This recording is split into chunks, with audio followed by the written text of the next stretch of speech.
Économie le max sur i24 News, merci d'être au rendez-vous. Au programme aujourd'hui, 415 milliards d'euros par an. Voilà ce que pourrait rapporter d'après Bruxelles la création d'un marché unique du numérique en Europe. François Hollande et Angela Merkel présidaient hier une conférence destinée à accélérer le mouvement. Pourquoi est-ce l'avenir économique du vieux continent qui est peut-être en jeu? On voit cela dans un instant.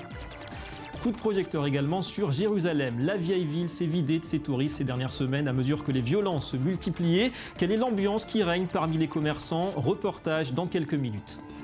Et puis nous parlerons du marché de l'immobilier en Israël avec ces derniers mois une nouvelle hausse spectaculaire de la demande de logements neufs. L'engouement est-il parti pour durer? Deux invités nous répondront. Rendez-vous en fin d'édition.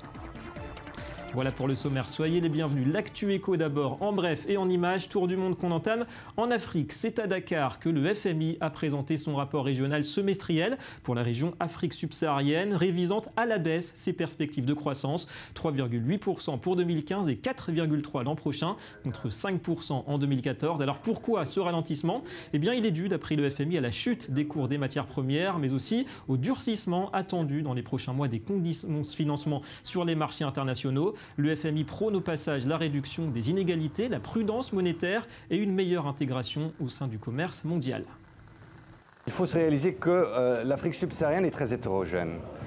Donc ce ralentissement a lieu surtout dans les pays producteurs de pétrole et dans quelques pays grands producteurs de minerais. Mais dans les pays à bas revenus, ici dans l'UMOA par exemple, mais aussi en Afrique de l'Est, nous voyons toujours des taux de croissance entre 5 et 6%, et c'est une bonne chose.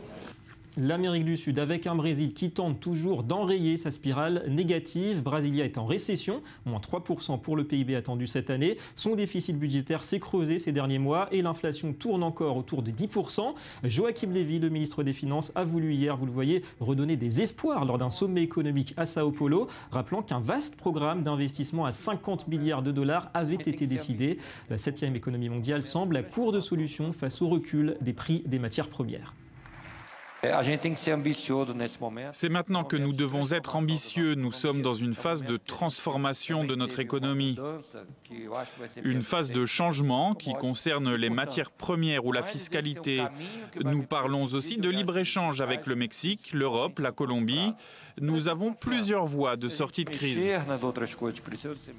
La saison des résultats trimestriels aux États-Unis, Apple a publié les siens hier et la pomme continue de s'envoler vers les sommets. 51,5 milliards de dollars de chiffre d'affaires entre juillet et septembre, plus 22% sur un an. Le bénéfice net suit la tendance, en hausse de 31%, à un peu plus de 11 milliards de dollars. On est au-delà des anticipations et c'est une fois de plus l'iPhone qui tire cette croissance avec 48 millions d'exemplaires écoulés sur le dernier trimestre. Mais ces résultats cachent tout de même les contre-performances de l'iPad, moins 20% sur un an, et les zones d'ombre aussi autour des ventes de l'Apple Watch. Une certitude, la Chine est devenue un marché essentiel pour Apple. Elle pèse aujourd'hui le quart des ventes. La Chine est un marché très important pour Apple et cette année, elle est devenue le plus grand marché pour l'iPhone devant les États-Unis. Les ventes en Chine ont augmenté sur un an. Tim Cook voit beaucoup d'opportunités de développement pour Apple en Chine et investit dans des commerces de détail. En bref, en Europe, on signalera la première perte trimestrielle en 15 ans pour Volkswagen. Elle s'élève pour la période juillet-septembre à 1,67 milliard d'euros. Un trou qui s'explique par les 6,5 milliards d'euros de provisions mises de côté par le groupe allemand pour faire face bien sûr au scandale des moteurs truqués. Une mauvaise nouvelle de plus pour Volkswagen qui a perdu cette semaine sa place de numéro 1 mondial des constructeurs au profit de Toyota. Et en parlant de voitures, des images du 44e salon auto de Tokyo. Il a ouvert ses portes ce mercredi et pour 2 semaines. C'est le deuxième constructeur nippon Nissan qui a donné le coup d'envoi sur le thème de la voiture autonome. Beaucoup d'avantages autour de l'autonomie de conduite. C'est pourquoi nous sommes tous très pressés, non seulement de développer la technologie, mais de s'assurer que cette technologie peut être commercialisée en masse. L'actu des marchés marquée par l'échec de l'entrée en bourse très attendue de Deezer. La nouvelle est tombée hier soir. À 3 jours de son introduction sur le marché, la société française de streaming annonce le report de son projet, invoquant de mauvaises conditions de marché. L'IPO aurait dû, en cas de succès, la valoriser autour du milliard d'euros. Bonjour Eric Lewin. C'est un mauvais signal, en tout cas pour l'univers français des startups. Oui, c'est un échec pour Deezer, le spécialiste du streaming musical, qui n'a pas réussi à lever les 300 millions d'euros espérés et qui donc renonce à son projet d'IPO, d'introduction en bourse. Alors c'est un coup de tonnerre pour un groupe qui aurait dû, après cette levée de fonds, peser plus d'1 milliard d'euros en bourse, c'est-à-dire avoir le statut d'une licorne. Il faut dire que le secteur est extrêmement concurrentiel. Il y a bien sûr Spotify, le groupe suédois qui est largement leader, mais il y a Apple Music qui taille de plus en plus des croupières à Deezer. Et puis il y a surtout un problème de valorisation puisque la société était valorisée 5 fois son chiffre d'affaires alors qu'elle n'aurait été rentable qu'en 2018. C'est dire qu'il y avait vraiment peut-être un souci de valorisation, peut-être la société a-t-elle voulu voir trop grand. En tout cas, il s'agit d'un échec, même s'il y aura d'autres sources de financement pour Deezer. Ouais, la rentabilité, souci numéro 1 pour ce type de plateforme musicale. Merci Eric Lewin. Allez, gros plan à présent sur cette conférence du numérique qui se tenait hier à Paris. François Hollande et Angela Merkel ont plaidé pour davantage de coopération entre leurs pays en la matière. Les deux leaders ont insisté sur leur message. Ils veulent une Europe à l'avant-garde sur le front technologique et apte à se mesurer aux géants américains tels Google. Les grandes lignes de l'industrie du futur se dessinent aujourd'hui. Les enjeux en termes de croissance et d'emploi au sein de l'Union sont colossaux. On voit cela avec Johanna Citruc. C'est au palais de l'Élysée qu'ils s'étaient donné rendez-vous. Mardi, François Hollande et Angela Merkel ont participé à la première conférence franco-allemande sur le numérique. Sur place également, leurs ministres de l'économie respectifs, le président de la Commission européenne et quelques 300 acteurs du secteur. Objectif, coopérer pour mieux contrer les géants de la Silicon Valley. Nous avons notre propre programme numérique. Mais plus nous travaillons ensemble, plus nous nous rapprocherons d'un marché numérique européen unique. Un marché unique fort de 500 millions d'habitants. Au programme pour y parvenir, un meilleur enseignement des nouvelles technologies aux étudiants et la création de fonds d'investissement pour financer les start-up européennes les plus prometteuses.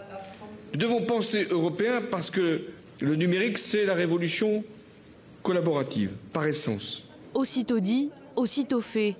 Orange, Publicis et Siemens ont annoncé la naissance d'Iris Next, un nouveau fonds d'investissement du numérique pour aider les sociétés européennes et ainsi éviter qu'elles ne se tournent vers les États-Unis.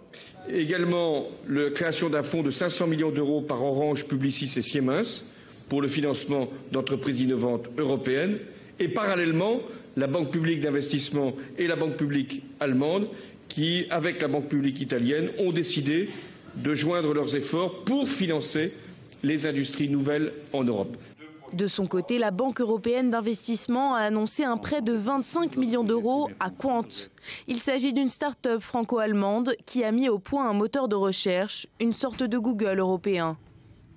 Des ambitions élevées pour les Européens. On va se rendre à présent à Jérusalem. Les abords des lieux saints sont d'ordinaire remplis la majeure partie de l'année, mais ces dernières semaines, les violences, les attaques terroristes ont fait fuir les visiteurs. Les commerçants de la vieille ville sont inquiets. C'est un reportage de nos confrères de l'AFP. La vieille ville de Jérusalem, tourbillon de ruelles étroites où se mêlent échoppes de souvenirs et restaurants de hummus. Parmi les touristes, des soldats armés israéliens montent la garde. Une série d'attaques secoue la ville depuis 3 semaines et les heurts sont devenus quotidiens. Beaucoup craignent à présent un nouveau soulèvement palestinien. Pour être honnête, nous ne savions pas vraiment comment ça allait se passer. Certains de nos amis ne sont pas venus à Jérusalem aujourd'hui parce qu'ils étaient inquiets. Mais ça m'a l'air d'être assez sûr. Les marchés grouillants de monde et bruissants des appels au chaland ne sont plus ce qu'ils étaient. Mais le ministère du Tourisme israélien se veut rassurant. Les touristes à qui nous parlons sont conscients du fait que nous vivons dans un monde où la terreur sévit un peu partout. Il n'y a quasiment aucun endroit où ces choses-là ne peuvent pas avoir lieu. Il y a également des catastrophes naturelles comme le tsunami en Thaïlande ou le tremblement de terre au Népal. En Israël aussi, ce genre de choses peuvent arriver. Les touristes savent qu'il faut y penser et ils se sentent en sécurité ici. La situation en Israël et dans les territoires palestiniens a commencé à décliner en octobre, au moment où le tourisme se remettait tout juste de la guerre de Gaza de l'été dernier. Les commerçants dans le souk de Jérusalem, comme Mohamed, savent que la situation instable a tendance à décourager la clientèle. Ce matin, je suis venu ouvrir mon échoppe. Il y avait 12 checkpoints depuis la porte Al-Khalil jusqu'à l'autre porte là-bas. Les touristes viennent et voient 12 checkpoints et forcément ils prennent peur. Ils voient tous ces soldats et policiers et se demandent ce qui peut bien se passer ici. D'après les experts, le dernier soulèvement palestinien avait ralenti la croissance de l'économie israélienne de 7%. Et selon un think tank américain, l'impact d'un nouveau conflit sur l'économie palestinienne serait encore plus fort. Si les violences se poursuivent, les Palestiniens et Arabes israéliens travaillant en Israël risquent de se retrouver sous le coup de restrictions de mouvements et de commerce. Entre-temps, Mohamed espère ne pas avoir à fermer boutique pour de bon. Allez, on va parler du marché de l'immobilier en Israël qui fait, on le sait, beaucoup parler de lui, avec aussi dernièrement des stars internationales qui y ont investi. Les prix ont doublé en l'espace de 7 ans. Alors pourquoi un tel engouement est-il aussi appelé à durer, voire à se renforcer? Et quels sont les risques de bulles? Nous accueillons Laurent Pérez, bonjour. Bonjour David. Et Jérôme Jarmoun aussi, bienvenue à vous. Bonjour David. Alors vous êtes les directeurs associés du cabinet de conseil de gestion de patrimoine ERES pour la branche israélienne qui vient d'ouvrir, c'est ça? Absolument. Nous venons d'ouvrir nos portes il y a à peu près 5-6 mois, mais nous appartenons à un groupe qui existe depuis 20 ans en France dans la gestion de patrimoine. À Tel Aviv. Absolument. Ouais. Alors d'abord, cette actualité, c'est la demande de nouvelles maisons qui a augmenté en Israël, plus 33% entre janvier et août. Comment vous interprétez ces résultats? C'est indéniablement une très bonne nouvelle. Ce chiffre de 33% en hausse par rapport à l'année dernière, c'est clairement quelque chose de très positif pour l'économie israélienne. Et comme dit le dicton, quand le bâtiment va, tout va. Parce qu'il y a des secteurs effectivement qui vont en profiter naturellement, comme l'emploi, comme les services financiers, comme la construction. Donc tout cela est de bon augure pour notre économie israélienne. Derrière ce chiffre-là, il y a effectivement quelque chose d'intéressant à regarder, c'est que plus de 65-70% de ces ventes d'appartements sont faites par des clients particuliers, donc en première main. Le reste étant fait par des investisseurs pour de la location. Donc c'est un point effectivement à surveiller, notamment pour le cas d'un client qui voudrait acheter de l'immobilier aujourd'hui, à être vigilant, et c'est un petit peu notre rôle aujourd'hui, sur le prix d'acquisition, le prix au mètre carré, puisque ces ventes d'appartements se sont beaucoup focalisées sur 2 ou 3 régions en Israël.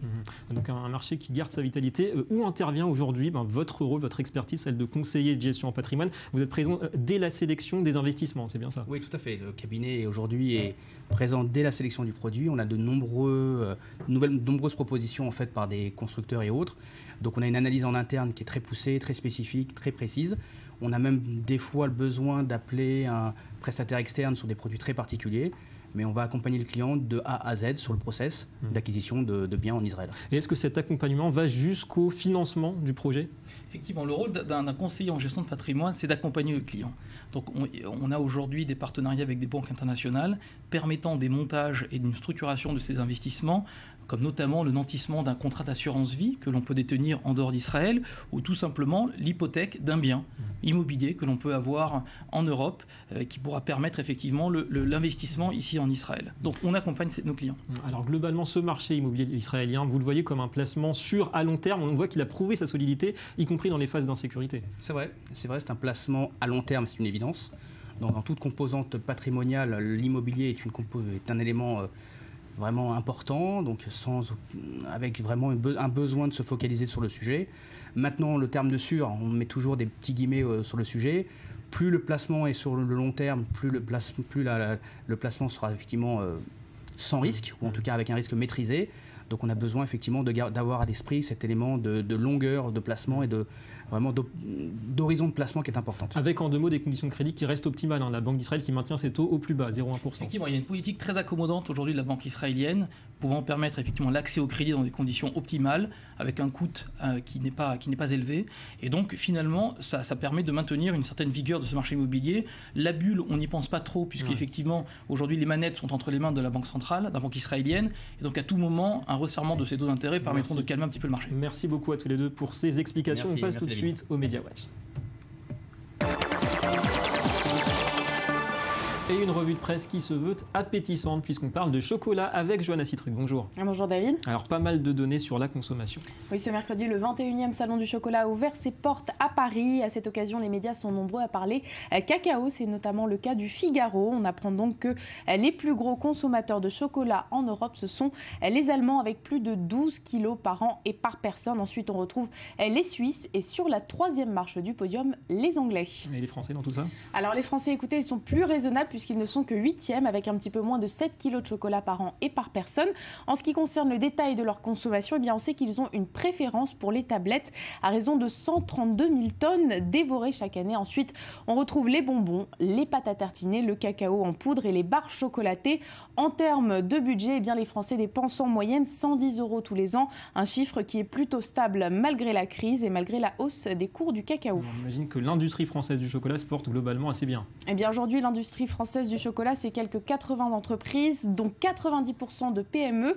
Elle compte environ 30 000 salariés qui ont permis en 2014 de réaliser un chiffre d'affaires de plus de 3 milliards d'euros. La France parvient même à exporter son chocolat, notamment chez ses voisins européens. Par ailleurs, le leader français du secteur, C'est Moi, a prévu d'investir 20 millions d'euros sur 3 ans en Côte d'Ivoire et en Amérique du Sud. L'avenir se joue à l'export. Merci Johanna, à très bientôt. À bientôt. À la fin de cette édition, merci à vous d'avoir été avec nous. Économie Le Mag revient demain sur i24 News avec entre autres l'après-pétrole pour les pays du Golfe. L'info continue, restez avec nous.